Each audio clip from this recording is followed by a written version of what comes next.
Oke teman-teman, sebelumnya terima kasih sudah mau hadir. Kali ini kita akan berdiskusi soal film tadi ya. Aku sedikit mau cerita kenapa kita hari ini memutar dua film ini ya. Yang pertama itu waktu setelah ADF yang lalu, karena ini giliran aku untuk memprogrami, aku berpikirlah tema apa yang cocok. Nah kemudian tercetuslah karena ini mau dekat Lebaran, aku kepikiran soal keluarga gitu. Nah kemudian aku bertanya soal apa yang mau kita tampilkan ke keluarga, apakah pertengkaran kita dengan ibu bapak kita atau gimana. Tapi kemudian aku brainstorming kemudian menemukan hal ini, bagaimana sebuah keluarga yang dipengaruhi oleh peristiwa politik ya. Itu banyak mungkin kayak filmnya pertama tadi itu kan si saudara, kalau tidak salah itu anaknya Munir, itu mempengaruhi dia, cara berpikir dia, cara memandang dia gitu, cara hidup dia gitu. Dan juga tadi film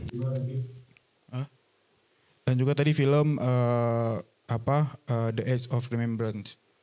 Mungkin aku Kak Anggi udah bisa diajak. Oke. Halo Kak Anggi. Halo. Halo, Halo. Apa kabar? halo semua.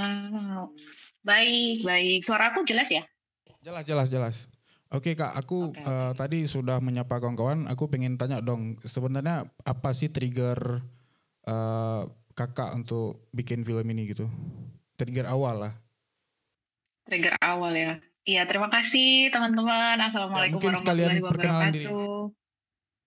Iya, terima kasih teman-teman Aceh Documentary sudah mengundang ya dan memutarkan film ini. Teman-teman juga terima kasih sudah bertahan menonton film dokumenter. Em, nama saya Saskia Nur Anggraini, lahir tadi udah ya, kayaknya udah panjang perkenalannya di film udah ada gitu. Backgroundnya sebenarnya karena saya tidak tahu asalnya dari mana. Saya tinggalnya di Jogja selama ini, dari SMP saya pindah ke Jogja. Terus kemudian sekarang lagi sekolah di Birmingham di Inggris, tapi kemarin sedang ada pemutaran film ini di Paris gitu. Jadi lagi di Paris, kebetulan senang banget karena banyak eh, diaspora Indonesia juga di Paris gitu ya, yang kemudian mengapresiasi film ini gitu. Melihatnya dari konteks bagaimana arsip keluarga itu dibongkar dan kemudian bagaimana arsip keluarga itu membawa kita lebih jauh untuk mengenal diri kita dan bangsa gitu ya, atau hal yang lain di luar diri kita sendiri gitu. Kenapa bikin film ini? Sebenarnya tadi ada di situ di film gitu bahwa saya tuh selalu dianggapnya deket sama kakek yang sosok kakek yang mana nih yang saya nggak kenal gitu. Terus hmm, ternyata saya pernah nemuin di 2015 kalau nggak salah itu ada foto yang saya temuin waktu kami ke Malaysia. Terus saudara saya tuh nyimpan sebuah foto tulisannya Kongres PIM gitu ya, Persatuan Indonesia Merdeka tahun 1943. Dan kemudian di belakangnya itu Kuala Lumpur. Nah, saya bilang kan, loh ini kok ada gerakan Indonesia Merdeka tapi di Malaysia gitu. Jadi saya tidak tahu ternyata ada gerakan orang Indonesia gitu, yang diaspora orang Indonesia lah kira-kira gitu ya, di Malaysia. Dan saat itu artinya sudah ada eh, bentuk perlawanan kan sebenarnya gitu, yang kami tahunya dari buku-buku sejarah di Indonesia, yaitu semua terjadi di eh, gerakan politik atau agama di Indonesia gitu kan saat itu gitu ya, kayak Serikat SI, terus beberapa partai yang lain gitu, gerakan-gerakan pemuda yang lain gitu. Nah, ternyata dari situ ditelusurin memang di dalam sejarah Indonesia tuh nggak ada sama sekali cerita tentang Persatuan Indonesia Merdeka. Tapi di dalam buku yang saya temukan berbahasa Malaysia dituliskan bahwa si Persatuan Indonesia Merdeka itu menginspirasi gerakan Kesatuan Melayu Muda gitu untuk revolusi atau melawan gitu ya, penjajahan British saat itu di Malaysia. Jadi bahkan ternyata yang menginspirasi pergerakan anak muda di Malaysia itu adalah gerakan anak muda Indonesia gitu. Jadi, oh ternyata ini sesuatu yang lain yang sepertinya sejarah tidak ungkapkan, sehingga saya merasa penting gitu untuk membongkar. Nah, ketika itu kan 2015 ya gitu, 2017 saya nemu lagi albumnya, 2019 akhirnya saya datang lagi ke Malaysia, berkesempatan riset di Arsip Negara waktu itu. Menariknya lagi saya nemuin satu dokumen, bukan satu bahkan, kayak bundle dokumen yang isinya tuh semua tentang propaganda Indonesia Merdeka. Jadi Indonesia itu dianggap propaganda gitu untuk kemerdekaannya si Malaysia gitu ya. Gitu sih. Jadi dari situ saya mulai ini gitu, mulai apa? Makin tertarik lagi. Berarti ada konstelasi politik Indonesia Malaysia yang terjadi bahkan sebelum kita berantem masalah budaya, masalah yang lain gitu ya. Terus udah gitu juga selain itu juga, yang saya tahu dia kan meninggal sebelum saya lahir. Terus saya tanya gitu meninggalnya kenapa, dan ibu saya selalu bilang kayak setelah menonton, film pemberontakan G30 SPKI, dan saat itu saya yang besar di, era Orde Baru, maksudnya waktu kecil saya selalu menonton, kalau mungkin teman-teman yang lahir, setelah saya gitu ya, itu, selalu wajib gitu kita tuh menonton setiap 30 September film pemberontakan G30 SPKI yang sangat teror gitu ya, sangat, ini apa sih gitu, kenapa sih kita harus menonton ini? Kenapa sih kita harus anak kecil saat itu nonton film berdarah-darah, dan dari situ, ibu saya bilang, "Film ini tuh nggak benar," gitu, menurut si kakek ini gitu. Nah, baru kan kemudian kita tahu ya setelah reformasi gitu, bahwa apa yang terjadi di Indonesia Orde Baru gitu. Dan saya pikir kayak semua potongan-potongan itu menjadi sangat menarik dan bisa dibikin jadi satu narasi gitu, yang akhirnya ya seperti yang teman-teman tonton. Gitu Oke, kira-kira, Mas. oke, terima kasih Mbak Anggi. Berarti sekarang nih lagi di Paris ya, Mbak Anggi? Iya, sekarang lagi di Paris. Oh. Hah? Jam berapa di sana? Jam Udah buka puasa 11.23. belum? Berarti Belum, belum masih buka lama. puasa. Buka puasanya nanti jam 18, enggak, jam 19.03. Oke Mbak, aku apa namanya? Aku akan ngobrol sama dua pemantik diskusi kita di sini. Nanti aku akan Ya. kembali ke Mbak dulu ya. Oke, aku akan mulai dari Bang Putra. Bang Putra, tadi kan di film itu berulang-ulang kali dijelasin soal Orde Baru ya. Sebenarnya apa ini Orde Baru itu? Itu. Nggak, karena dia kayak penting kali itu, ada kayaknya ada apa? Orde Lama kemudian membelot ke Orde Baru kan, seperti kata orang di film tadi itu. Oke, terima kasih Ali. Pertama, saya sangat mengapresiasi film ini ya. Saya tadi mendengar ada sebuah kalimat yang sangat mewah di situ ya. Aku tuh pengen tahu, itu kata si narator di film tadi. Aku tuh pengen tahu. Buat saya kalimat ini sangat mewah. Itu ibarat kita melihat makanan. Aku tuh pengen makan ini. Jadi kita tidak memakan apa yang hanya dihidangkan secara monoton terus menerus ya. Dia punya satu kemerdekaan dan keinginan yang cukup mandiri. Aku tuh ingin tahu gitu. Yang saya pikir tidak semua kita hari ini punya itu. Karena apa yang kita konsumsi hari ini terutama berkaitan dengan sejarah itu adalah narasi resmi yang itu tidak pernah kita periksa lagi. Yang kebanyakan dari itu juga penuh dengan propaganda. Yang beroperasi melalui buku-buku, melalui film-film. Kalau ditanya apa itu Orde Baru, biasanya sering merujuk pada figur ya, figur Soeharto, Presiden Soeharto, yang beberapa waktu lalu saya lihat mau diajukan jadi pahlawan nasional ya. Banyak. Kalau kata Gus Dur memang Soeharto ini jasanya banyak, tapi dosanya juga banyak. Kalau menurut saya lebih banyak ya. Ya tidak hanya di Aceh, di Aceh, di Papua, di Timor Leste, bahkan di Indonesia secara umum ya dengan peristiwa 65. Dan apa yang kita sadari kemudian Orde Baru ini dia bukan hanya sebagai figur, tapi dia kemudian sebagai sebuah ideologi ya. Dia menentukan bagaimana cara kita melihat kenyataan, apa yang kita anggap benar, apa yang seharusnya kita benar dan kita harus pandang salah, kemudian bagaimana kita seharusnya mengenang. Kita semua kerap berpikir bahwa ingatan kita ini tumbuh secara alami ya, tiba-tiba kita lupa, tiba-tiba kita teringat gitu ya. Hasil pembacaan saya, ingatan kita itu tidak alamiah. Ingatan kita ini dikonstruksi.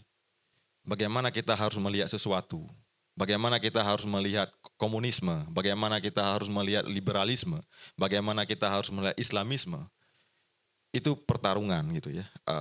Kita dibentuk. Jadi otak kita ini sangat rawan sebenarnya, wilayah yang dipertarungkan gitu ya. Sampai hari ini juga dalam konteks hari ini ya. Tidak aman. Jadi apa yang saya lihat tadi, maka kenapa saya bilang ini kayak dia cukup merdeka. Aku tuh pengen tahu, kayak dia bilang, aku tuh pengen makan yang ini. Satu hal lagi, ketika kita bicara tentang ingatan, semua ingatan kita itu selalu terfokus pada ingatan negara atau ingatan resmi negara yang ditulis oleh negara. Bagus mungkin kita tidak melupakan sejarah ya. Tetapi ada efek samping lain ketika kita mengenang peristiwa tertentu misalnya. Mungkin bagus ya untuk sejarah negara ya, 17 Agustus, kemudian peristiwa kepahlawanan atau peristiwa tertentu gitu ya. Itu oke. Tetapi ada yang dikorbankan dari itu. Apa yang dikorbankan dari peristiwa-peristiwa besar bersama itu adalah hilangnya ingatan-ingatan individu. Hilangnya ingatan-ingatan keluarga. Nah, film ini saya kira bagus sekali ya. Bagaimana dia bangkit dari cerita pribadi, keresahan pribadi, rasa ingin tahu pribadi, kemudian masuk ke keluarga. Kemudian dari keluarga ternyata dia bisa membongkar ternyata dalam sejarah Indonesia itu ya yang tadi disebutkan, saya tidak pernah mendengar apa tadi PIM ya. Saya tahu PIM itu Pupuk Iskandar Muda. Sama Bang, sama. Ya, kita tidak pernah tahu tentang PIM. Ini juga bagian dari narasi yang dalam tanda kutip Orde Baru tidak ingin kita mengingat itu. Ya, jadi dihilangkan dalam wacana sejarah gitu ya. Kemudian juga sebenarnya bukan hanya PIM itu. Saya teringat sebuah film dokumenter dibikin oleh anak-anak muda di Australia. Itu ada film dokumenter judulnya Indonesia Calling. Itu bagaimana bukan hanya orang Indonesia anak muda, tapi banyak orang-orang dari luar negeri, orang asing. Jadi selama ini kita mempersepsikan asing ini sebagai musuh ya. Tapi ada juga orang asing yang bersolidaritas membantu Indonesia merdeka. Atau tadi kita sering melihat konfrontasi Indonesia dan Malaysia. Orang Malaysia ini mencuri budaya kita misalnya. Kita terus dalam narasi itu. Ternyata kita melihat ada solidaritas juga ya untuk membentuk Indonesia merdeka. Jadi kalau kita lihat memang sejarah Orde Baru ini, kita bisa melihat apa yang di junjung tinggi itu adalah sejarah militer. Peran militer yang sangat dominan sebagai hero. Jadi militer yang seolah kemerdekaan ini dicapai dengan bambu runcing. Padahal kemerdekaan ini juga lahir melalui kongres, kerja-kerja intelektual, kerja-kerja tulisan. Jadi bukan hanya kerja peluru, senjata dan bambu runcing. Dan ini dihilangkan seolah-olah ini tidak ada peran ini. Jadi yang jadi hero adalah militer. Kemudian juga seolah selalu bagaimana kita dibentuk ini juga perlu adanya musuh bersama dari luar. Dibentuklah asing sebagai ancaman gitu ya. Terus kayak kemarin ada itu ini saya tidak tahu kenapa ada orang yang mengkritik di fungsi ABRI ini, jangan saya curiga ini agen asing gitu. Jadi narasi itu terus diulang-ulang gitu ya. Jadi cara kita melihat asing juga terus bereproduksi sampai hari ini gitu ya. Termasuk cara kita melihat sejarah 65 gitu ya. Kalau kita melihat Pancasila kita teman-teman, Pancasila kita itu 5 sila itu dari 3 ideologi utama itu. Ketuhanan yang Maha Esa itu dari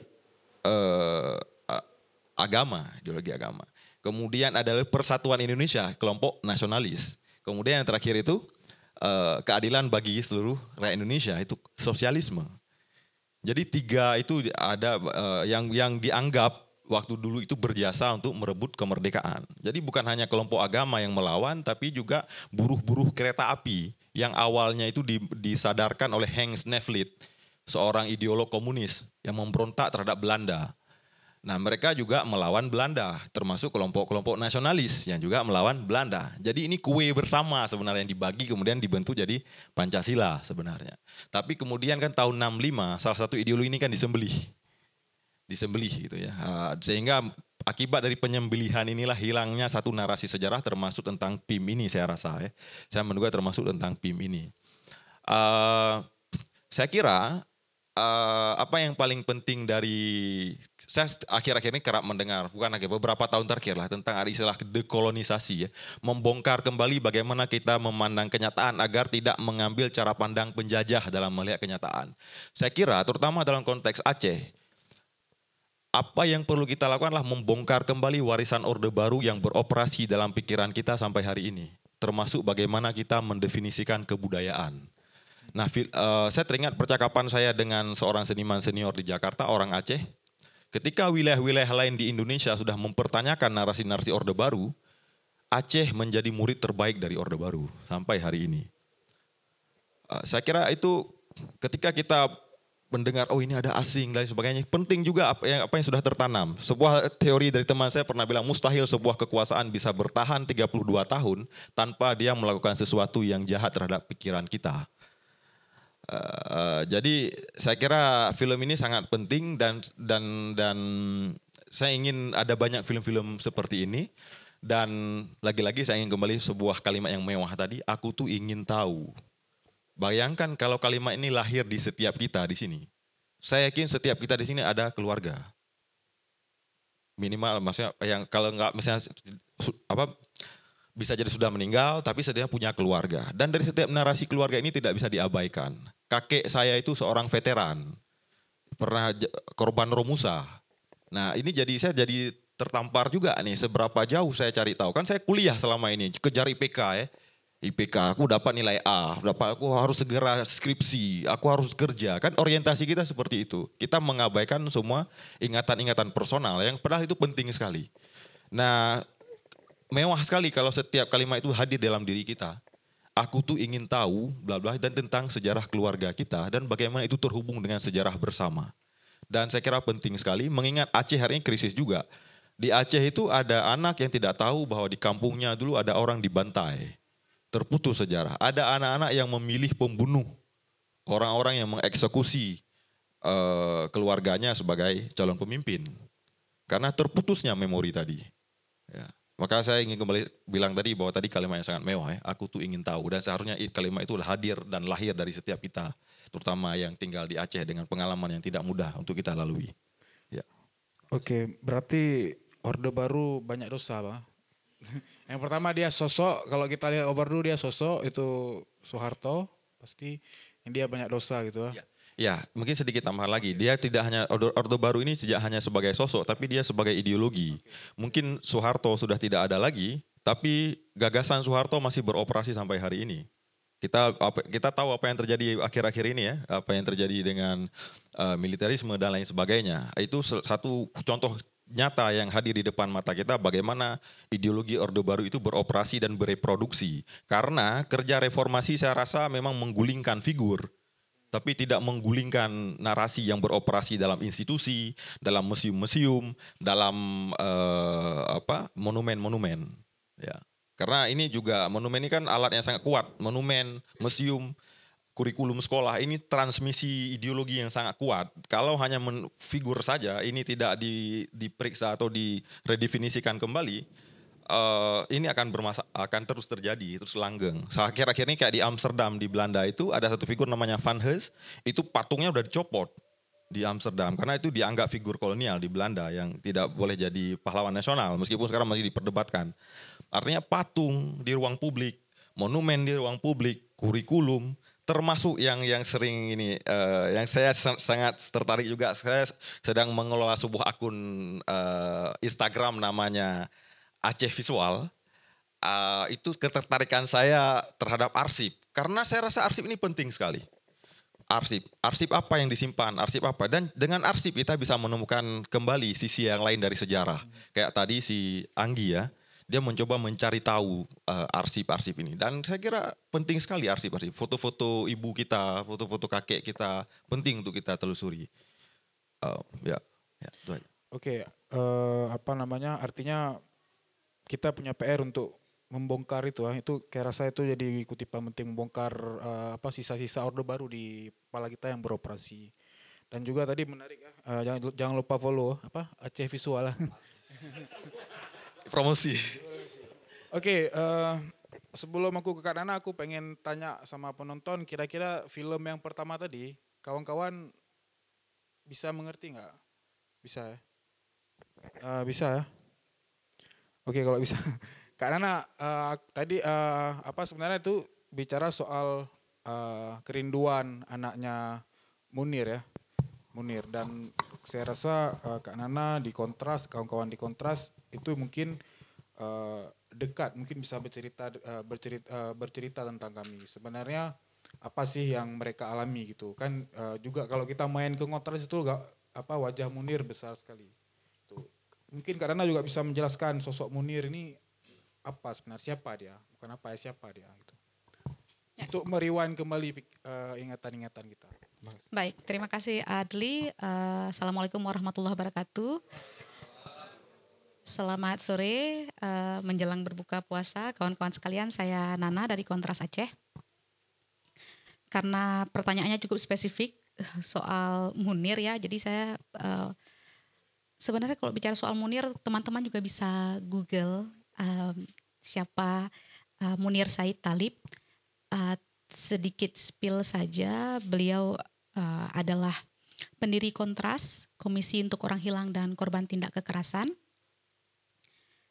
Beliau adalah pengacara, lalu kemudian menerima banyak sekali kasus-kasus pelanggaran HAM, dan kemudian karena saking banyaknya kasus penghilangan orang secara paksa saat itu, lalu ada satu meja khusus, jadi khusus orang hilang saja, karena saking banyaknya. Di kemudian hari, meja khusus itu kemudian berubah menjadi Kontras. Dilalah satu waktu orang-orang muda Aceh itu merasa di Aceh juga banyak sekali kasus-kasus penghilangan orang. Kenapa kami nggak punya Kontras gitu kira-kira. Lalu 3 bulan setelah Kontras Jakarta itu lahir, orang-orang muda ini datang ke almarhum Cak Munir dan bilang kami juga pengen punya Kontras karena kami juga punya kasus banyak sekali tentang penghilangan orang secara paksa.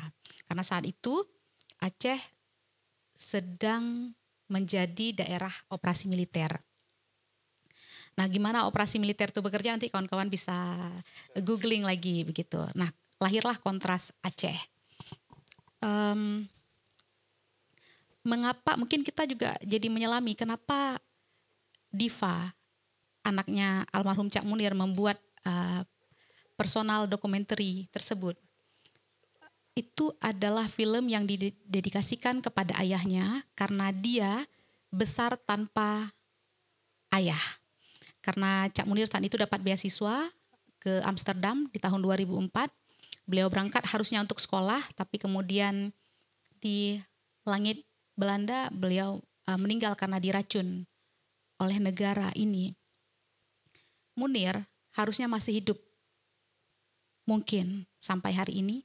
Kalaulah dia menerima tiket pesawat yang seharusnya. Jadi harusnya Munir tidak naik Garuda Indonesia. Ya, beasiswanya bukan untuk naik Garuda Indonesia. Tapi sebagai seorang nasionalis, dia merasa kenapa saya harus naik pesawat punya orang yang uang pajaknya, uang hasilnya nanti kembali ke negara orang. Mending naik pesawat negeri sendiri. Ternyata kecintaan terhadap negara lah yang kemudian membuat kita mati gitu ya. Nah, kecintaan-kecintaan yang sama saya kira itu juga ada di tubuh orang-orang kita, orang-orang Aceh ini sejak dulu. Sehingga kita pun mau mati untuk mempertahankan Aceh gitu ya.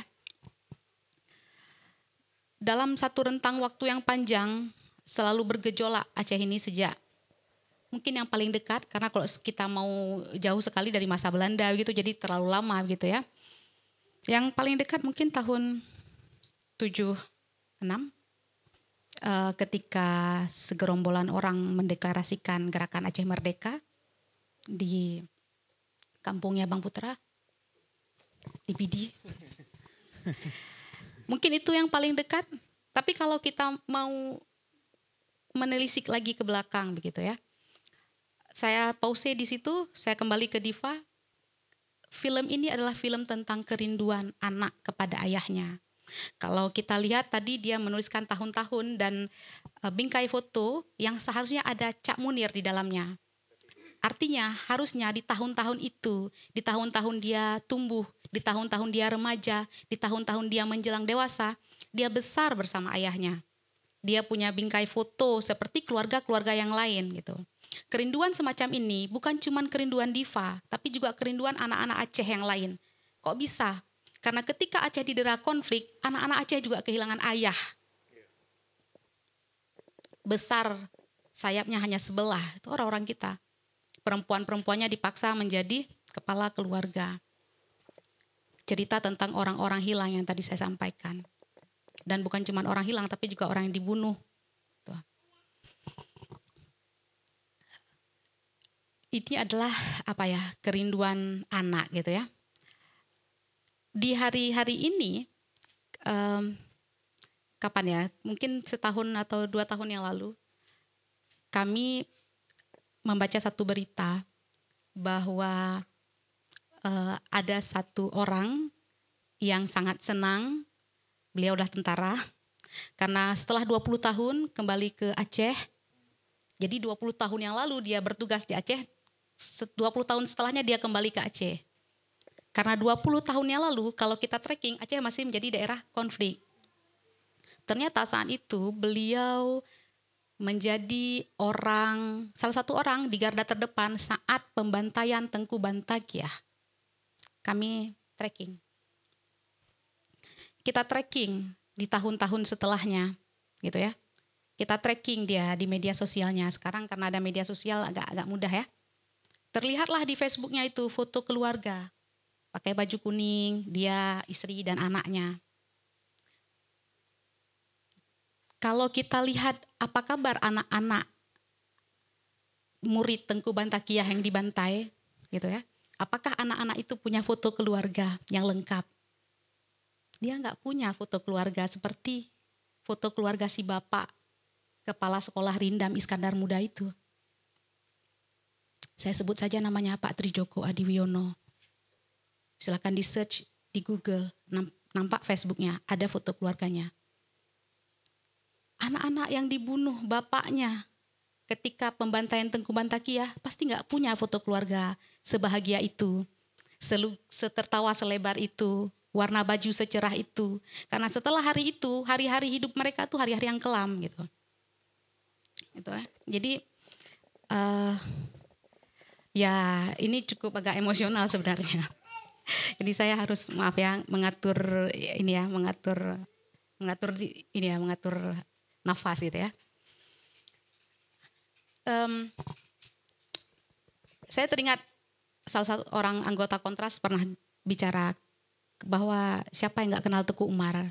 Jadi pertanyaan yang sama saya akan kembalikan ke kawan-kawan. Siapa yang nggak kenal Teguh Umar? Apakah ada di ruangan ini yang tidak kenal Teguh Umar? Ada? Semua kenal. Lalu pertanyaan selanjutnya, kenalkah siapa ajudan Teguh Umar? Adakah yang kenal? Atau anggota grupnya, grup Teguh Umar ketika melawan? Grup WA-nya. Grup WA. Tim-timnya, adakah yang kenal? Enggak, ternyata kita memang selalu diseret ke sosok-sosok saja gitu ya. Apakah anggota-anggota tim Teguh Umar itu enggak ikut membela Aceh, tidak ikut berperang, tidak ikut melawan Belanda? Seterbatas itulah sejarah kita kemudian. Nah, kembali lagi ke sini, ke hari ini, sejauh mana juga kita kenal. Jangan-jangan kita ini anak cucu dari anggota Teguh Umar tadi. Tapi siapa dari kita yang duduk bersama dengan kakek kita untuk bercerita? Dulu kakekku seperti yang dilakukan oleh Mbak Anggi gitu ya. Upaya untuk mengenal kakek dan kakek itu. Sejauh mana? Apakah kita sudah melakukan? Pernah nggak kita lakukan itu? Kalau tadi Adli bilang bagaimana kemudian politik mempengaruhi keluarga, inilah salah satu dampak dari bagaimana situasi politik itu mempengaruhi keluarga. Di Aceh itu duduk bersama ayah, bersama kakek, ya, bercerita itu sesuatu yang tidak lazim. Dekat dengan orang tua laki-laki itu sesuatu yang tidak lazim. Kenapa tidak lazim? Karena sepanjang 30 tahun yang kita ceritakan tadi selama konflik, nggak ada bapak-bapaknya, nggak ada kakek-kakeknya. Kalau tidak pergi berperang, dibunuh, hilang, lari. Jadi sosok laki-laki itu seperti kerinduan. Sosok ayah itu seperti kerinduan. Gitu ya. Maka nggak heran kalau banyak warung ayah gitu ya. Tapi tetap bayar. Warung mie ayah gitu ya. Warung nasi goreng ayah itu banyak ya. Ayah itu jadi satu sosok yang dirindukan karena hilang. Sosoknya hilang pada masa konflik. Nah, saya nggak mau bicara soal fatherless, kemudian jadi fatherless itu hal yang mungkin dekat juga gitu ya. Nah, itu satu hal. Kalau kita mau berjalan mundur lagi, seandainya situasi politik ya, kemudian Aceh tidak pernah mengalami perang, mungkin tidak perlu ada kehilangan ayah, tidak perlu ada keluarga-keluarga yang hilang sosok ayah di dalam figura fotonya, tuh ya. Tapi kan waktu tidak bisa berjalan mundur. If itulah, itu if ya. Seandainya itu tidak pernah ada, berandai-andai itu tidak pernah ada gitu. Nah itu satu soal. Kemudian soal ingatan gitu ya. Menyakitkan sekali karena yang diwariskan oleh kehidupan kita itu adalah ingatan gitu. Ingatan yang menyesakkan ya. Ingatan tentang perang, ingatan tentang luka-luka, ingatan tentang kekejian-kekejian yang kemudian kita nggak mau ingat. Kita nggak mau ingat. Karena mungkin itu begitu sakit ya. Kita berusaha mengeluarkan itu dari kehidupan kita. Yang kemudian membuat kehidupan jadi pincang. Nah, kehidupan pincang termasuk kalau kita lihat bagaimana misalnya orang-orang mengekspresikan diri gitu ya. Kemudian bagaimana ruang-ruang publik, kemudian bagaimana orang-orang membuat kebijakannya akhirnya pincang juga gitu.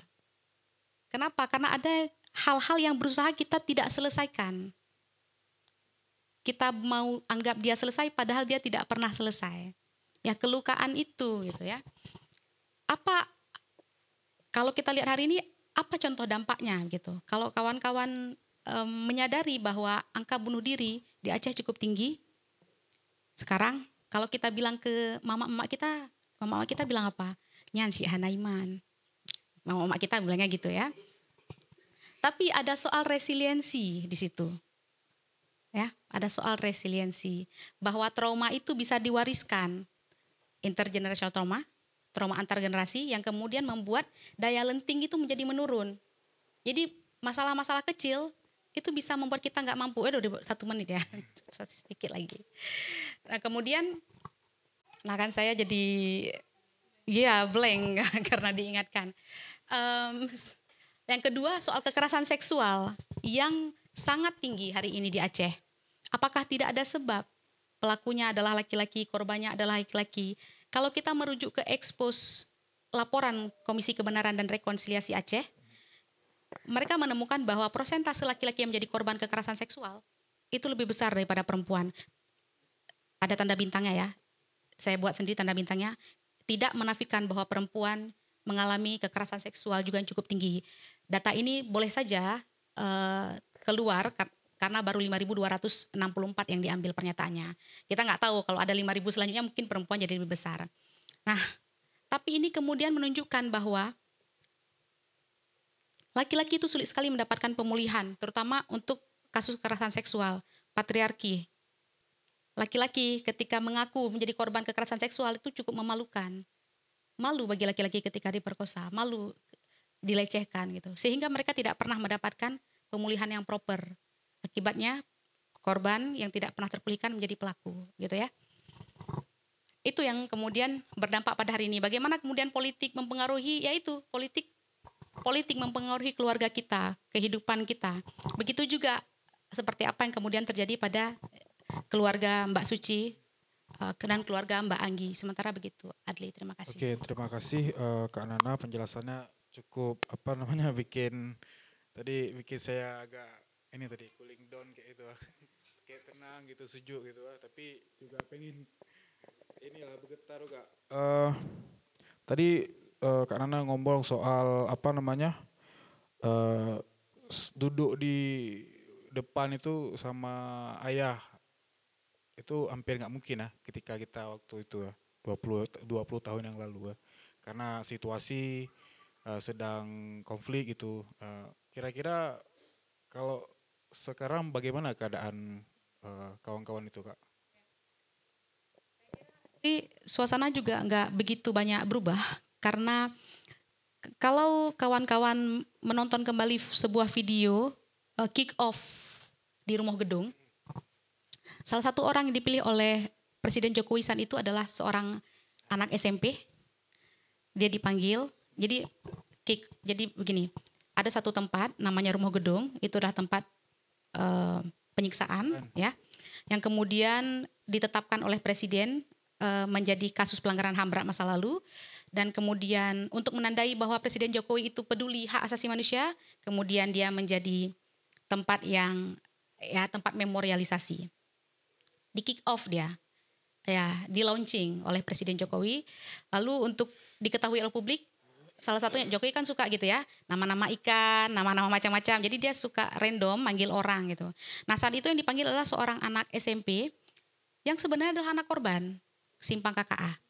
Meskipun saat itu, saat kejadian Simpang KKA itu terjadi, ayah dan ibunya belum menikah, begitu ya.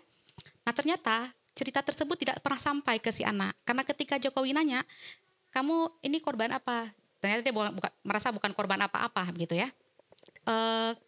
Tapi bapaknya korban Simpang KKA, kamu tahu nggak cerita Simpang KKA gitu? Dia nggak tahu, dia diam, dia nggak tahu gitu, dia nggak tahu gitu. Ini adalah jawaban dari pertanyaan Adli. Bagaimana kemudian ada narasi yang terputus, ada missing link, itu bapaknya masih hidup loh. Bapaknya juga ada di situ. Sulit sekali bagi kita untuk kemudian menceritakan. Boleh jadi karena itu sangat menyakitkan, boleh jadi itu tidak enak untuk dikenang, tapi mewariskan ingatan, kan seperti yang saya sampaikan tadi, mewariskan ingatan yang menyakitkan itu memang nggak enak ya gitu.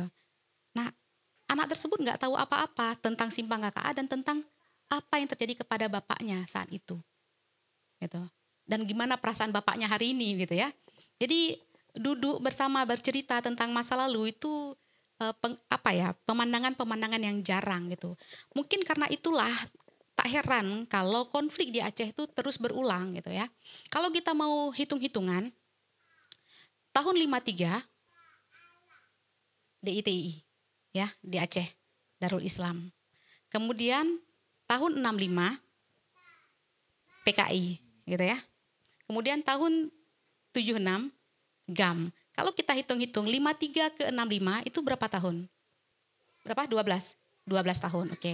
Lalu 65 ke 76 itu berapa tahun? 11 tahun. Kemudian 76 ke 89 23 13 tahun. Kemudian ke 2003 berapa tahun? Enggak pernah ada satu periode yang melampaui 20 tahun. Artinya kita terus mengulang-ulang konflik, DITI, 65, GAM, DOM, DM. Kenapa?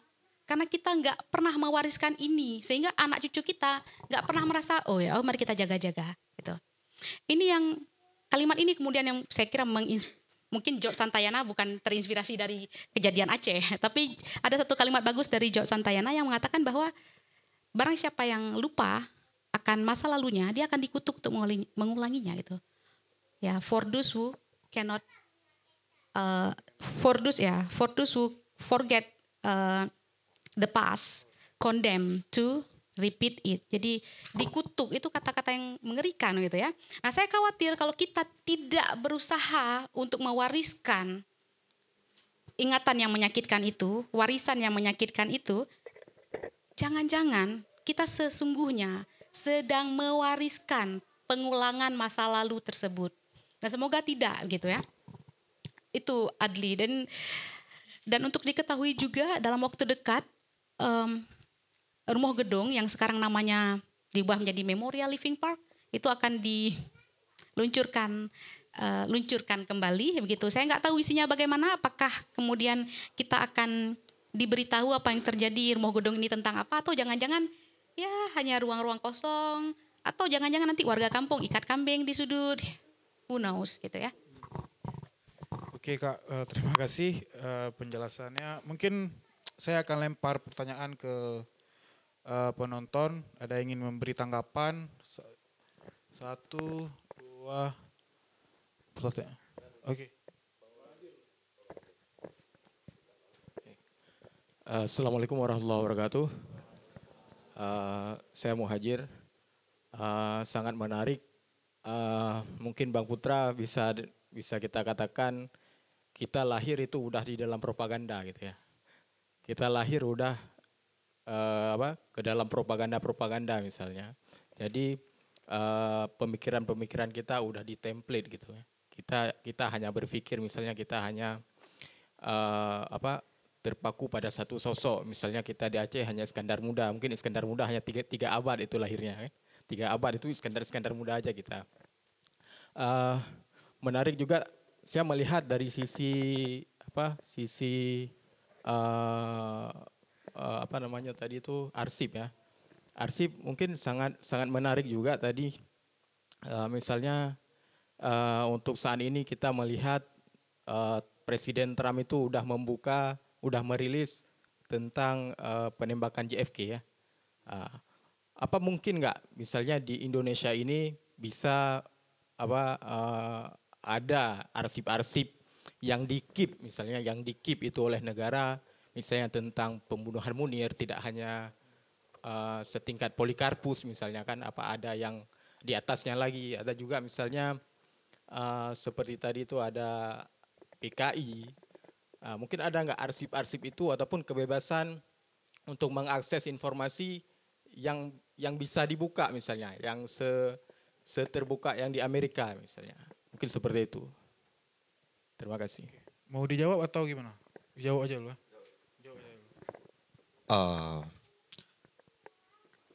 Saya pribadi belum pernah menemukan ada pola seperti itu di Indonesia ya. Tapi kalau di Amerika kalau nggak salah setiap 50 tahun ya. Setiap 50 tahun sekali itu arsip negara, arsip rahasia negara itu bisa dibongkar untuk dibaca oleh publik. Termasuk saya agak heran juga meski termasuk arsip 1965 tentang pembantaian tahun 1965 yang terjadi di Indonesia itu sudah dibuka oleh Amerika ya, yang sebenarnya sesuai juga dengan hipotesa saya sendiri sebelumnya bahwa Amerika terlibat gitu ya. Amerika terlibat, Inggris juga terlibat dalam proses kudeta yang dilakukan oleh Soeharto terhadap Presiden Soekarno. Ya, dengan menukarkan Indonesia dengan resource kayak Exxon Mobil, sumber daya alam, kemudian yang sering orang lupa juga buruh murah. Jadi kalau misalnya jangan heran kalau misalnya ada sebuah demonstrasi di Jakarta, saya lihat ibu-ibu yang demo dia kerja di pabrik sepatu, dia tulis di demo itu dalam bahasa Inggris, Lionel Messi, sepatumu aku yang jahit, tapi aku dibayar segini oleh ini. Jadi nilai tukar ini sebenarnya asing yang jahat di sinilah sebenarnya yang tidak, tapi jarang sekali dibicarakan ya tentang sumber daya manusia, sumber daya alam, kemudian buruh murah, kemudian juga hasil hutan. Itu 3 komoditas yang kemudian bisa masuk kembali setelah Soekarno didongkel dari kekuasaannya. Kalau saya sendiri belum pernah menemukan pernyataan itu bahwa arsip di Indonesia akan bisa ini. Belum lagi kalau kita lihat misalnya perlakuan negara atas arsip. Ketika Pramudia Anantatur ditangkap, arsipnya itu dihancurkan. Jadi ada ketakutan atas arsip. Jadi saya kira kita belum mengarah ke sana. Maksudnya mungkin di sini saya punya sentimen juga dengan Jerman ya, dengan akhir-akhir ini ya. Tapi saya lihat, coba kita lihat misal tentang Jerman dan Israel yang sangat support terhadap Israel apapun gitu ya. Best friend lah, right on wrong my friend gitu ya Israel itu kan. Tapi ada satu hal yang lain ketika bagaimana mereka mengakui kejahatan Holocaust ya, atas yang dilakukan terhadap orang-orang pembantaian atas manusia. Mereka mengakui itu sebagai sebuah kejahatan, dibikin museum yang sangat mewah. Tapi Indonesia belum punya kecenderungan itu, dan tidak punya tradisi itu juga gitu.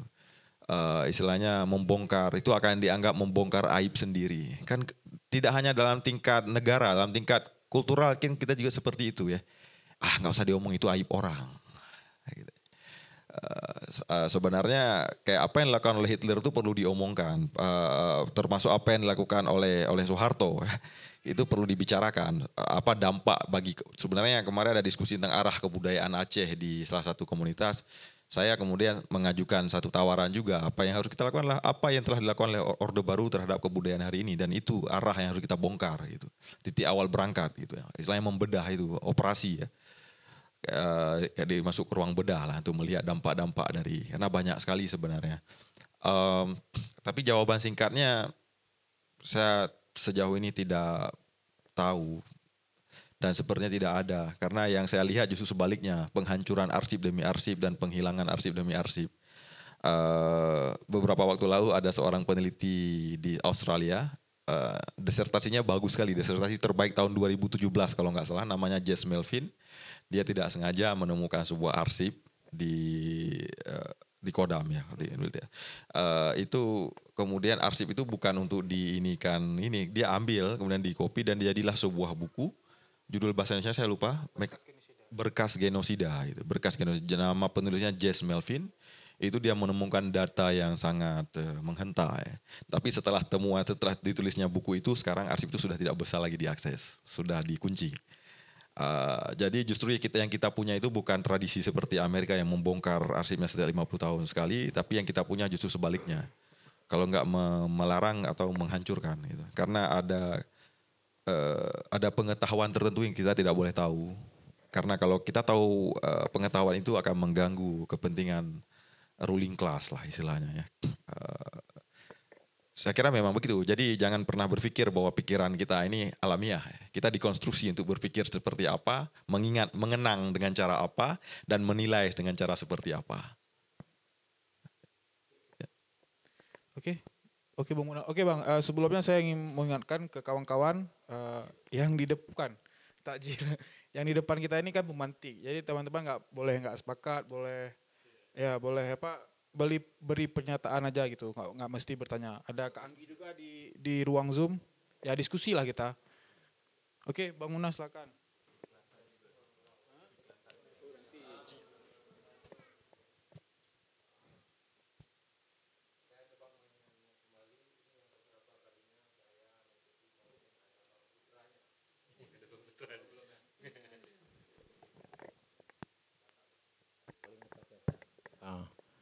Ini yang ketiga kalinya saya mengikuti forum yang ada Bang Putranya. Ada satu poin menarik yang mungkin ini yang menarik soal influen Orde Baru terhadap kebudayaan. Mungkin karena berangkat saya dari seni, kadang-kadang di kebudayaan juga. Jadi terlebih tadi ada poin menarik soal bahwa Aceh ini menjadi murid yang baik ya, murid yang baik Orde Baru. Di pidato kebudayaan, kalau nggak salah di IKAYOS dulu Bang Putra juga sempat menyebut bahwa ada yang salah sebetulnya terhadap praktek kebudayaan di Aceh misalkan. Bahkan secara spesifik Bang Putra menyebut selama ini pekan kebudayaan Aceh yang kita adakan yang sudah keberapanya itu masih tidak lepas dari pengaruh dan influen Orde Baru. Itu maksudnya seperti apa gitu, memperlakukan kebudayaan kita yang lepas. Sementara kita tahu bahwa hampir kebanyakan kegiatan ataupun kendurinya kebudayaan di Aceh ini juga tidak lepas dari ikatan-ikatan pemerintah yang mereka punya tangan untuk mendikte kita. Mungkin itu yang mengganjal bagi saya. Em, apa yang salah dengan kebudayaan kita dan apa yang salah dengan Orde Baru terhadap influennya atas pelaksanaan Pekan Kebudayaan Aceh? Terima kasih Bang Mutra. Oke, Bang Putra, boleh dijawab. Ya, terima kasih Muna. Saya kebetulan waktu saya sekolah itu di SOAS, saya melakukan penelitian tentang bagaimana Orde Baru, bagaimana kebudayaan yang dibentuk oleh Orde Baru melegitimasi kekerasan. Gitu ya. Jadi ketika PKA itu dilakukan, itu rumah gedung sedang bermain, sedang terjadi itu. Tapi orang tidak pernah tahu. Ketika sandiwara di kampung-kampung, kemudian diundang artis-artis dari ibu kota, itu orang sangat menikmati. Tapi orang tidak pernah tahu diam-diam ada orang yang dihilangkan. Kemudian kita bertanya gitu ya, di mana kebudayaan? Apa yang ini juga bagaimana cara kita mendefinisikan kebudayaan ya. Saya punya definisi yang sangat berbeda mungkin dengan kawan-kawan gitu ya. Buat saya kebudayaan itu dari kata budi ya, akal budi, ya, pikiran kita. Gitu. Nah ketika kita bicara tentang kebudayaan itu terpisah sama sekali dengan persoalan. Kebudayaan itu termasuk dalam kesenian. Jadi dalam salah satu kebijakan Orde Baru itu adalah pembangunan. Apa yang dilakukan dalam pembangunan itu adalah perlunya stabilitas. Apa yang dilakukan untuk stabilitas adalah depolitisasi kebudayaan. Jadi tidak ada bicara tentang persoalan kemanusiaan, persoalan sosial. Maka itu kan tidak hadir. Kita tidak hadir misalnya dalam cerita-cerita trauma dalam PKA misalnya, cerita-cerita yang hadir melalui karya seni misalnya. Tapi yang hadir itu adalah tentang Ayang Adiluhung yang agung gitu ya. Jadi itu sebenarnya kalau lukisan itu sama seperti Belanda dulu ada namanya lukisan Mooi Indi. Kalau kita periksa lukisan-lukisan Mooi Indi punya Belanda itu lukisannya pemandangan. Bagus sekali pemandangan alam yang sangat eksotis ya. Tetapi apa yang tidak kita temukan di sana adanya praktik penjajahan. Jadi terputus antara karya lukis dengan realitas masyarakat. Gitu. Tapi kemudian lahirlah orang-orang seperti Sujono, Avandi yang dia melukiskan kehidupan manusia di bawah kolonialisme yang hadir dalam lukisan-lukisan mereka. Nah, yang terjadi di masa Orde Baru itu terjadi lagi. Apa yang didefinisikan oleh kebudayaan itu semuanya sudah dikodifikasi. Jadi termasuk dalam ada lirik-lirik yang dipotong dalam tarian seperti tarian Po ya kalau nggak salah Po. Itu ada lirik yang dipotong. Kemudian dimasukkan propaganda juga dalam tarian tradisional Aceh yang hari ini kalau kita berdebat itu orang tidak seniman tradisi nggak terima itu. Kan ada salah satu kalau nggak salah Rapai Geleng ya kalau yang di akhirnya itu Garuda Pancasila disusun Rapai itu berbentuk Garuda itu juga beroperasi di masa Orde Baru yang sekarang itu sudah dianggap tradisi.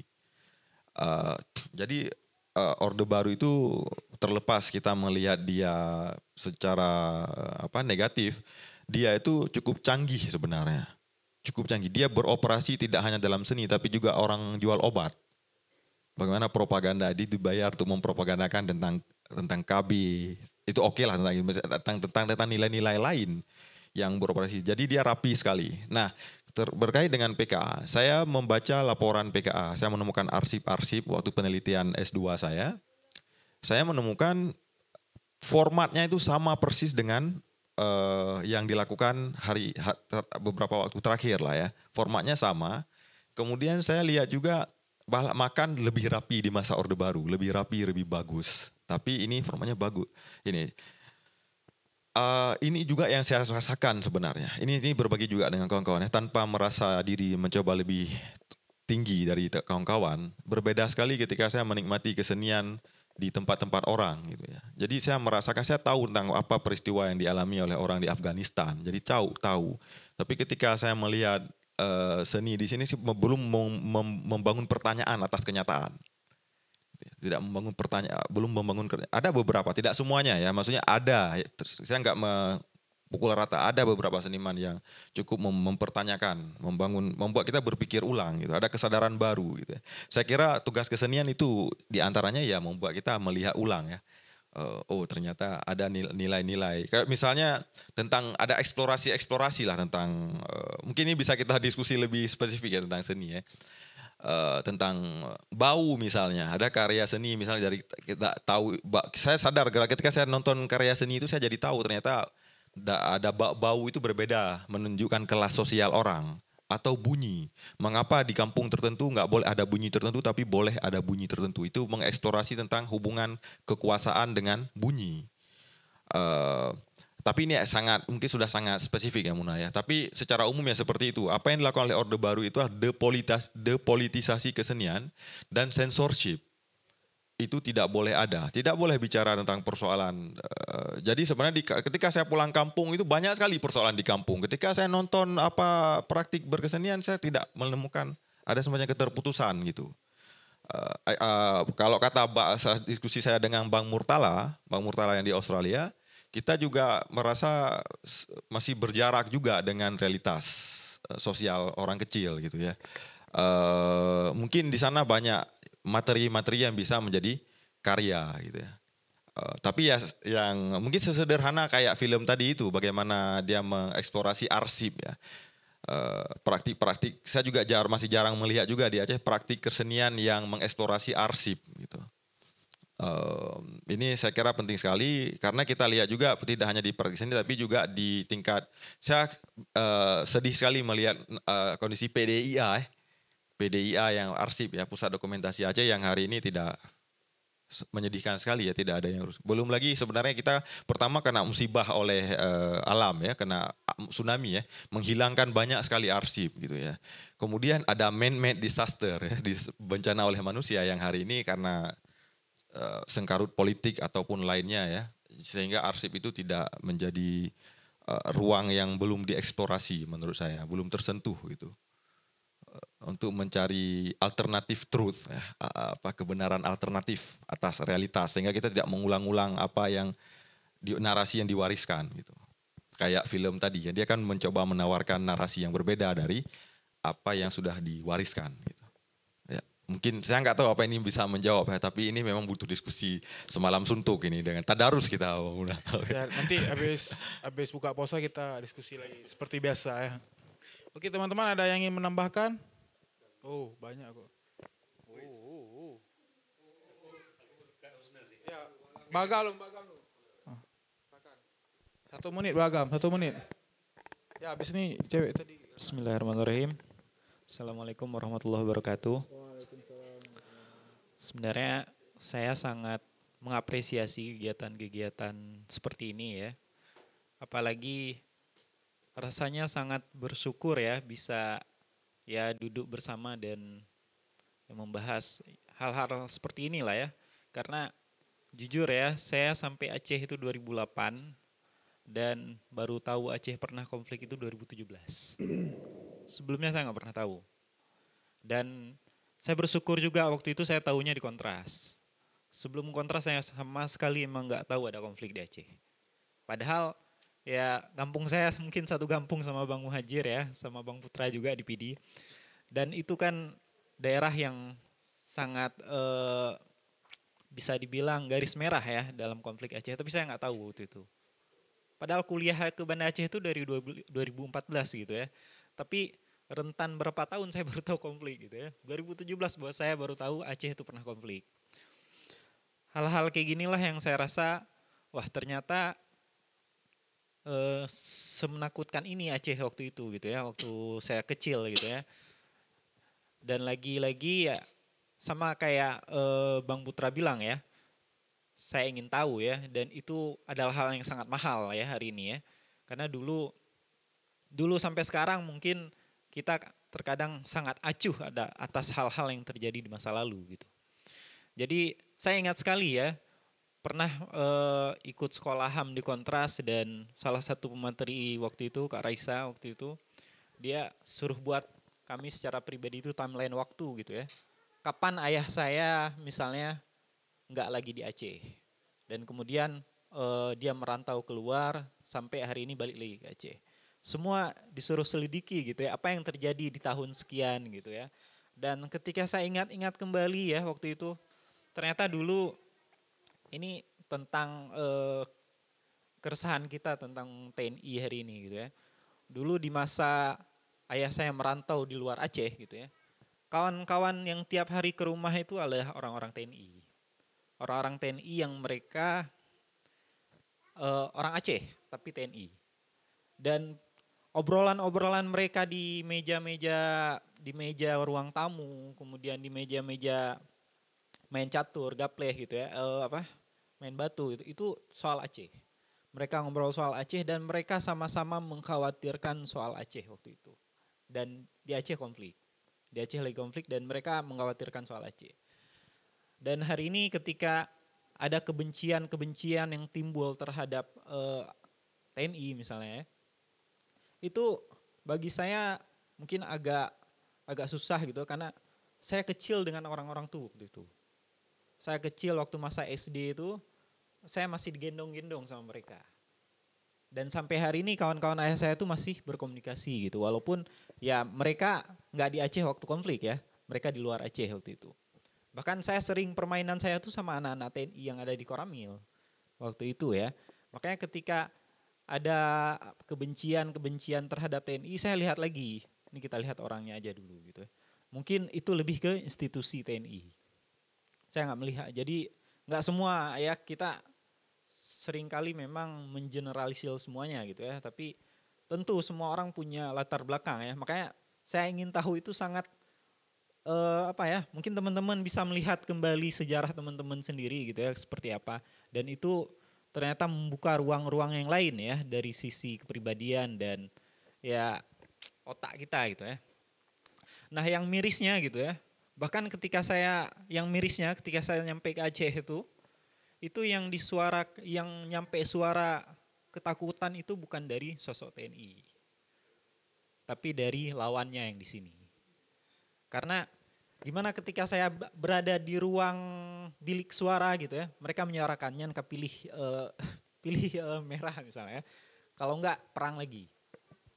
Ketakutan itu waktu itu kan saya masih ini ya, mungkin waktu pilih pertama saya benar-benar nggak paham apa maksudnya nih bisik-bisikin ke bilik suara ya. Dia bisikin memang sama petugas Linmas tuh, dia bisikkan di bilik suara gitu ya. Saya nggak paham sama sekali waktu pemilihan pertama 2014 waktu itu. Karena lagi-lagi saya baru tahu konflik itu 2017 ya. Jadi ternyata hampir semua orang itu disuguhin itu. Dan itu dipakai untuk alat kekuasaan. Jadi pikiran ditanamkan ke otak kita bahwa militeristik tadi itu nyata gitu ya. Dan konflik itu nyata. Dan itu menjadi alat kekuasaan untuk mereka berkuasa lagi. Mungkin itu aja. Oke, sedikit. terima kasih Pak Agam.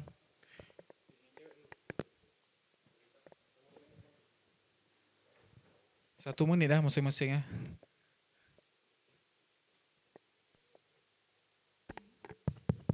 Cek. Assalamualaikum warahmatullahi wabarakatuh. Selamat. Perkenalkan nama saya Eka. Ingin melanjutkan tadi yang, mohon maaf dengan abang siapa tadi namanya? Bang Agam. Bang Agam, saya anak mantan TNI yang juga orang Aceh. Jadi mungkin kalau ini jadi forum yang cukup emosional buat saya. Dari awal ada Kak Nana juga gitu, karena saya juga sering ke kontras. Saya juga maksudnya juga besar saat konflik, karena saat itu juga saat orang ayah saya masih aktif, kita harus berpindah-pindah ke satu tempat, dari satu tempat ke tempat yang lainnya. Saya juga seorang keponakan dari Cece saya yang sekarang nggak tahu di mana. Dia itu cuman seorang santri gitu ya di Aceh Timur yang sampai sekarang nggak tahu adik ibu saya. Kalau tadi kayak kata Bang Agam, iya mungkin di sini saya jadi orang yang mungkin sangat apa ya, dengan kondisi yang selalu melibatkan militer itu selalu menjadi hal yang emosional buat saya. Saya bingung, saya bukan bingung berdiri di mana, tapi saya bingung kenapa kok ini kita menjadi korban semuanya nih gitu. Karena seperti Bang Agam tadi bilang, Ayah saya juga saat saya kuliah, saya minta ikut aksi, kami mengadvokasi para korban konflik. Beliau mengizinkan saya, beliau suruh saya tetap ada di barisan itu, maksudnya dampingi mereka gitu. Jadi saya melihat juga ayah saya juga cinta sama Aceh, cinta sama Indonesia, tapi ya karena mungkin profesi beliau yang akhirnya membuat beliau jadi tidak bisa terlalu mungkin tidak bisa terlalu menunjukkan harus stand di mana gitu. Tapi kalau saya pribadi, saya juga mungkin teman-teman yang lain bisa melihat ya saya stand di mana. Saya juga cukup, saya bukan stand di, maksudnya saya juga anti Orba Bang, Kak Nana, mohon izin. Saya juga cukup, iya Bang, bergejolak. Maksudnya di sini mungkin saya bukan mata-mata ya teman-teman ya. Enggak, benar-benar bukan mata-mata. Karena memang karena tadi saya hidup dari kecil, mungkin saya nggak ngerti gimana kondisi saat itu. Tapi saya juga menyaksikan bagaimana dulu kontak senjata, harus ayah saya yang dari rumah harus lari ke koramilnya untuk standby. Saya juga melihat itu bagaimana di kampung saya itu ada orang yang mati di depan di jalan gitu ya, yang meninggal di jalan, atau juga gimana dulu saat saya tinggal asrama kami juga harus menjadi sasaran kontak senjata gitu ya. Jadi saat kecil saya juga mempelajari itu dan akhirnya saya juga pas besar mulai kuliah saya mulai mempelajari bagaimana Indonesia, bagaimana seharusnya dari awal negara ini itu dibentuk dan apa sih cita-cita yang harus kita perjuangkan. Yang pasti kan itu yang paling penting itu kan untuk kepentingan rakyat gitu ya. Maksudnya masyarakat itu menjadi hal yang paling penting untuk yang selalu diperjuangkan. Jadi kalau misalnya sekarang saya melihat kondisi sekarang, saya juga sangat karena dari awal saya juga sangat anti dengan dui fungsi ABRI ini. Kalau kita melihat kondisi sekarang, jadi seperti Bang Agam bilang tadi mungkin bisa maksudnya saya ingin teman-teman bisa melihat saya sebagai representasi dari keluarga militer yang kami juga sangat tidak senang dengan kondisi ini. Kami juga, apalagi sekarang kebetulan saya seorang ASN Bang di Arsip Nasional Republik Indonesia. Bang nanti kalau misalnya mau cari arsip bisa ke Arsip Nasional. Yes, mantap. Iya, jadi mungkin saya ASN yang bandel gitu ya. Maksudnya yang bandel, tapi iya. Bagus. Mungkin buat ASN yang nggak tahu Bang, sebenarnya kita kan juga punya semacam panca prasetya gitu ya, yang memang harus mengedepankan ya masyarakat, maksudnya bukan untuk golongan tertentu, enggak gitu. Kita memperjuangkan itu, tapi mungkin kenyataan sekarang banyak yang mungkin ASN yang memang tidak mengerti posisi itu, jadi mungkin akhirnya mereka juga bingung nih, maksudnya akhirnya lebih ke, oh ini berada di pemerintahan yang sekarang berkuasa seperti itu. Jadi saya senang forum ini ada saat ini, karena ini buat saya juga saya setuju kalau memori itu harus dijaga Kak Nana, Bang Putra. Kebetulan juga saya juga orang arsip, kami juga selalu mengkampanyekan bahwa ayo kita ingat nih, kita kan juga harus ingat sejarah karena arsip itu kan sebagai satu rekaman peristiwa penting yang memang membuktikan bahwa suatu peristiwa itu terjadi. Jadi saya setuju sekali bahwa merawat ingatan itu penting supaya tidak terjadi lagi pengulangan apalagi hal-hal yang tidak kita inginkan gitu. Mungkin saya nggak tahu apakah bisa dikatakan saya ini sebagai salah satu produk produk kehidupan yang berhasil gitu, karena saya berusaha merawat ingatan tadi itu, ingatan dari kecil saya, tapi dengan dengan proses belajar saya juga itu juga yang akhirnya bisa bikin kita sekarang saya berada di barisan teman-teman yang sekarang kita juga tahu, kita juga nggak mendukung semua apa yang sedang terjadi di negara ini sekarang, seperti itu. Makasih. Oke, boleh saya tanggapi. Saya tanggapi dulu atau bagaimana? Sedikit ya, saya 1 menit. Saya terenyuh tadi ya. Ini udah. Ini kesekian kali, mungkin ketiga atau kedua saya hadir dalam forum, tapi kemudian ada anak dari orang-orang militer. Sebenarnya teman saya juga bersedih. Teman saya anak tentara. Dia juga ditiro. Bagaimana dia lagi asik-asik main tiba-tiba ditodong senjata. Saya mendengar cerita-cerita mereka juga. Saya pribadi, abang sepupu ibu saya itu GAM. abang sepupu saya polisi. Saya lahir dari dua itu. Lingkungan saya itu. Saya cukup diverse sebenarnya. Yang satu lagi Wahabi, yang satu lagi Aswaja. Jadi saya ini Aswabi. Sebenarnya saya kira kita perlu melihat pertama, this is not a person, this is institution. Ini adalah institusi.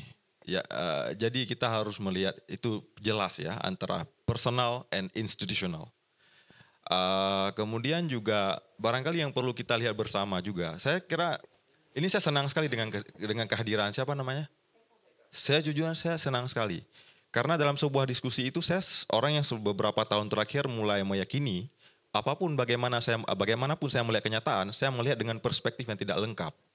Itu membantu saya untuk menghadirkan perspektif yang berbeda. Sebenarnya apa yang kita tuju bersama? Bagaimana kita sebagai orang terpelajar bisa berpikir adil? Dan sebenarnya yang kita lihat itu bukan hanya sekedar baju. Sebenarnya dua-duanya itu punya karakter militeristik. GAM kan juga militer. Ini kan juga militer. Tapi yang kita lihat ini adalah nilai-nilai. Jadi bukan pada sosok, tapi nilai. Nilai apa yang kita melihat Indonesia ini sebagai ruang hidup. Bagaimana ruang hidup ini berkeadilan. Bagaimana ruang hidup Indonesia ini tidak mengkhianati hak-hak kita sebagai warga negara. Sebenarnya itu yang artinya bukan di sini kita mencoba membenci orang gitu ya. That's not fair. Itu tidak bijaksana juga untuk membenci gitu ya. Tapi kita mencari yang benar, mencoba menuju yang adil, meskipun itu sulit sekali. Tapi minimal kita mengarah ke sana. Saya beberapa malam kemarin ya bro ya, kita diskusi gitu ya. Saya lihat grup WA. Ketika terjadi demonstrasi begitu banyak apa yang terjadi. Saya lihat grup WA saya tergabung dalam beberapa grup WA orang-orang pintar, orang-orang terdidik. Itu tidak satu pun merespon apa yang terjadi di realitas. Sampai saya keluar satu statement saya malam kemarin, yang kita butuhkan sekarang itu bukan orang pintar. Yang kita butuhkan itulah orang yang sadar. Consciousness, kesadaran. Apa itu kesadaran? Ketika kau dicubit, kau terasa sakit. Ini masalahnya kita hari ini, hak-hak kita sudah dicabut, kita tidak tahu apa-apa. Tidak merasa itu hak kita, ya udah biasa aja. Hilang gitu ya. Jadi saya sangat terbuka untuk melihat ini dengan saya juga mengakui bahwa korban itu bukan hanya dari ini, korban itu dari banyak pihak ya. Dan saya bersimpati pada korban gitu. Simpati pada korban gitu. Terutama orang-orang yang tidak tahu apa-apa dan tidak bersalah ya. Saya kira itu apa yang harus kita perjuangkan itulah ruang hidup dan bagaimana menjalani hidup yang lebih manusiawi di negara yang semakin hari semakin mengajak kita mencoba mengubah kita menjadi robot, mengubah kita menjadi boneka.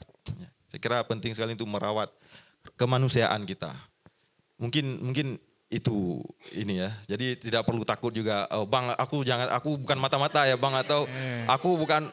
Iya, nggak apa-apa. Kalau supporter Orba nggak apa-apa juga, kita berdebat ya, nggak masalah. Saya suka sekali ruang yang seperti ini, karena ruang seperti ini mahal sekali teman-teman. Saya dosen, saya mengajar ruang kelas, tapi yang di sini tidak ada. Yang seperti ini, mewah seperti ini, tidak ada kita dapat di universitas. Terima kasih. Sorry to say, ini ada mahasiswa saya juga ya. Ini saya bongkar ini. Ya. Oke. Tadi yang bertanya, silakan Kak. Assalamualaikum warahmatullahi wabarakatuh. Ya. Nama saya Jana, saya asalnya dari Aceh Utara, tapi jauh dari KKA. Cuman saya tetap merasakan yang namanya lahir di era konflik, karena kita semua mungkin milenial, jadi kita pasti lahir dan besar di era konflik. Saya tertarik dengan film If tadi, itu sangat emosional. Sampai hari ini mungkin sampai sekarang kita masih agak emosional kalau lihat video tadi, karena alhamdulillahnya saya ada foto keluarga yang mungkin nggak semua orang punya gitu ya. Tapi di balik cerita foto keluarga itu, dulu sekitar tahun, saya nggak ingat lagi tahun berapa karena masih kecil, mungkin sekitar tahun 98 sampai 2001 itu ayah saya jualan ikan. Tapi harus berhenti karena konflik, terus perlakuan nggak baik di itu mama saya karena perempuan yang dominan, jadi beliau memutuskan jangan lagi jualan ikan. Kita jualan di kampung aja. Karena mama saya juga jualan kayak kios kecil. Jadi ketika jualan di kampung itu kalau misal ada, kan sering dulu kita bunyi tembak gitu. Dengan tank udah biasa gitu kan. Jadi kalau bunyi tembak, kami karena rumahnya kayu harus mengungsi ke rumah tetangga yang rumahnya beton. sebelum bunyi tembak itu, saya tuh selalu ikut ayah. Jadi kami pergi bersihkan kebun. Ketika bersihkan kebun, ayah saya bilang, ayah haus, tolong ambilkanlah minum. Saya ambil minum gelas, tapi saya nggak bawa pulang gelasnya, tinggal di kebun itu. Ketika bunyi tembak itu, si militer ini mencari orang yang meminum air di gelas itu. Nah, ada satu orang di kampung itu, dia pergi ke rumah tetangga kami, Pak, Bapak dipanggil. Mending datang aja, istilahnya mending menyerahkan diri sebelum ditangkap gitu. Kenapa? Dia bilang, tadi Bapak pergi ke kebun kan, tuh dijumpain gelas, dia bilang. Terus saya kan ingat, emang ada ya gelas? Oh ada, saya bilang ada tadi. Umur saya tuh mungkin belum 10 tahun, tapi saya masih ingat sampai sekarang. Terus mama saya langsung, karena dominan tadi ya, mama saya langsung bilang, jangan pergi. Kalau pergi, kami nggak akan jumpa lagi gitu. Terus mama saya ambil keputusan, biar saya yang pergi sama anak. Jadi sama saya berdua kami. Dan itu ada puluhan tentara.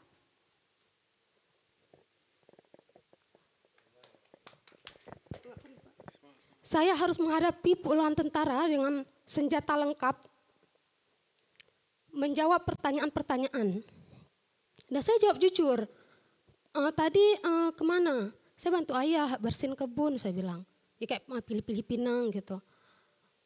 Terus ini punya siapa? Punya saya ambil, saya kasih untuk ayah. Yakin emang ya itu yang seingat saya ya, seingat saya sekarang. Mana ayahnya? Bilang kayak gitu. Jadi mama saya udah kayak mau, nggak mungkin nih kalau nggak datang ayah. Jadi ayah saya tetap didatangkan, kami bertiga di situ. Saya ingat kami tuh ke jembatan, jadi rumah saya tuh pinggir jalan, kami ke jembatan dan situ gelas itu memang udah di atas jembatan itu loh, yang kayak emang udah satu-satunya barang bukti gitu. Jadi ketika itu ayah saya baru datang, ketika kami udah ditanya-tanyain datang. Dan alhamdulillah kami kan masih di situ, masih stay, jadi kami bertiga. Dan alhamdulillah kami bisa balik ke rumah dengan ayah saya masih hidup sampai hari ini. Kenapa mama saya bisa sedominan itu? Menurut saya karena beliau juga lahir di antara konflik-konflik tadi. Jadi beliau akan yakin ini nggak akan pulang kalau memang udah pergi kayak gitu. Jadi itu yang saya guru. Hal ini selalu saya ceritakan ke murid saya. Karena itu menurut saya bentuk salah satu merawat ingatan tadi gitu. Itu aja mungkin Pak, cuma mau sharing aja. Ya. Terima kasih Kak. Siapa namanya Kak?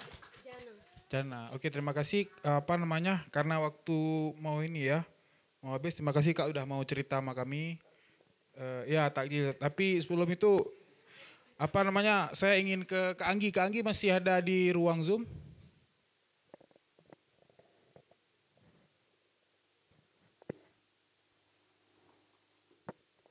Halo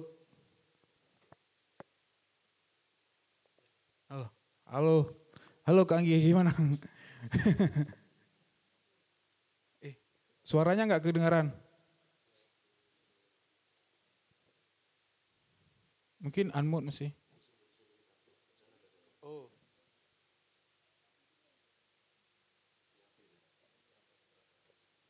Bang, suara bang.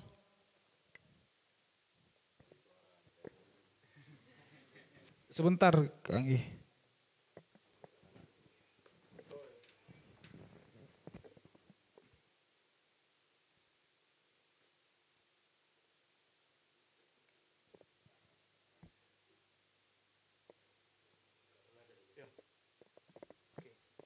Sebentar Kak Anggi, saya akan ke Kak Nana dulu. Mungkin ini langsung ke closing statement ya Kak Nana. Saya pernah baca satu tulisan yang bilang kayak gini. Jim Siegel Jim Siegel seorang antropolog. Dia bilang kayak gini, Soeharto itu sudah lama terobsesi dengan konsep keluarga gitu.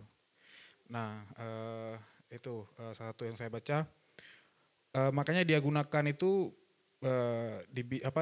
jabatan-jabatan itu diisi oleh keluarga dia. Dan juga ketika kalau masuk ke Aceh itu banyak operasi militer untuk menangkap separatis itu kan keluarga yang diambil.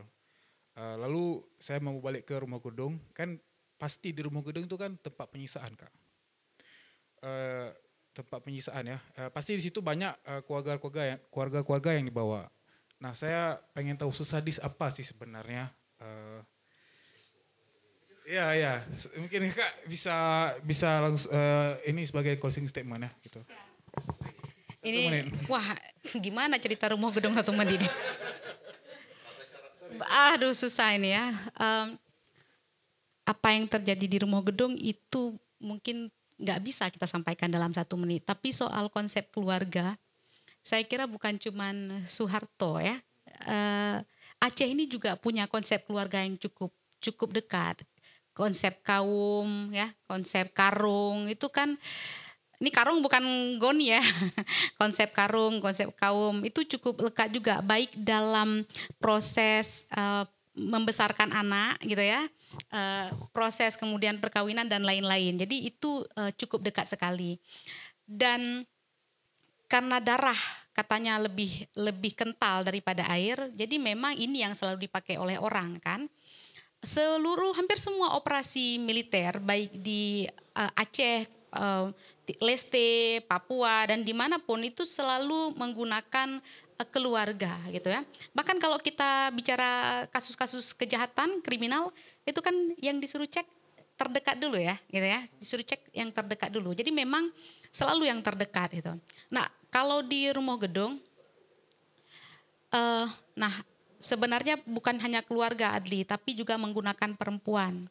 Karena patriarki yang cukup ya mendarah daging itu kemudian menaruh perempuan sebagai mahkota, sebagai kehormatan dalam keluarga, sebagai bunga ya gitu ya, yang harus dijaga macam-macam, sehingga menggunakan perempuan kemudian untuk justru membunuh laki-laki dalam keluarga gitu. Bagaimana kemudian perempuan-perempuan itu diperkosa. Kemudian bagaimana menggunakan istri untuk memanggil kembali suami-suami dan laki-laki yang lari ke hutan gitu ya. Menggunakan anak perempuan untuk melapor setiap pekan atau setiap 2 pekan atau ada yang setiap hari gitu ya. Itu adalah upaya-upaya bagaimana melemahkan ya pasukan, melemahkan laki-laki. Bahkan di beberapa informasi yang kami dapat itu enggak semua orang loh pengen bergabung dengan gerakan Aceh Merdeka. Sebagian besar itu bergabung karena dendam gitu ya. Sehingga bukan karena secara ideologis dan lain-lain, tapi karena gimana caranya nih setelah ayah saya dibunuh, saya harus bunuh kembali gitu. Bagaimana caranya? Oh, saya harus punya senjata. Gimana caranya? Saya harus gabung gitu. Itu soal panjang. Bicara soal Rumah Gedung sebenarnya bicara soal yang panjang, karena Rumah Gedung ini bukan rumah yang baru kemudian hadir. Ini rumah yang sudah ada sejak abad 18. Ini rumah yang ada dulu dipakai oleh orang-orang Aceh, ule balang untuk bicara strategi melawan Belanda. Lalu ketika konflik terjadi dipakai oleh militer untuk membunuh orang-orang sipil gitu ya. Kita tidak benci militer. Nah itu harus digarisbawahi. Mungkin ini pertama kalinya saya sampaikan di depan publik, kakek saya tuh TNI. Orang kontras nggak ada yang tahu kakek saya TNI. Tapi kakek saya TNI, kakek saya mayor. Gitu ya, TNI kakek saya. Jadi jadi saya harus bergojolak, saya harus benci? Enggak, kenapa? Kita enggak benci militer ya, kita benci adalah militerisme, itu harus dibedakan. Wah, mata-mata ya. Jadi itu sesuatu yang saya kira harus dibelah sehingga kita tidak terblend gitu ya. Di kontras, keuangan kami, manajer keuangan kami itu orang kontras di belakang tahu. Suaminya tentara. Buat kami nggak ada masalah, itu soal profesi, ya kan? Jadi itu harus dibedakan gitu ya. Nah itu hal yang lain gitu ya. Nah jadi soal keluarga tadi ya. Jadi kalau kita bicara soal bagaimana melemahkan, itu menggunakan perempuan, menggunakan ya, keluarga gitu ya. Nah, itu terjadi di banyak tempat lah, pemerkosaan massal dan lain-lain gitu. Nah itu Adli. Jadi mustahil rasanya kalau kita bicara soal pelemahan itu tidak mulai dari orang paling dekat. Dan soal yang terakhir saya sangat menyedihkan ya kalau kita lihat film tadi ya. Yang lebih menyedihkan adalah memang ketika ada DNA yang mengalir di tubuh kita tapi kita tidak tahu punya siapa gitu ya. Karena kita nggak pernah tahu, nggak pernah tanya, dan itu dihilangkan kemudian dalam sejarah itu juga bagian yang menyakitkan. Dan sebagai closing statement, saya mau bilang bahwa penting bagi kita kemudian mewariskan ini ke anak kita, ke generasi kita, bukan untuk mewariskan luka atau mewariskan rasa sakit, tapi kemudian untuk mencegah agar itu tidak berulang. Terima kasih. Terima kasih Kak Nana sudah menghadir sini. Mungkin Kak Anggi sudah tersedia di ruang Zoom? Tes. Sekarang udah masuk belum? Iya, oke, sudah. Oke Kak, mungkin closing statement karena di sini mau closing statement ya. Berbuka kan? Iya. Sebelum berbuka, tapi saya terima kasih sekali lagi teman-teman sudah mengundang, dan saya tadi berkaca-kaca di beberapa momen.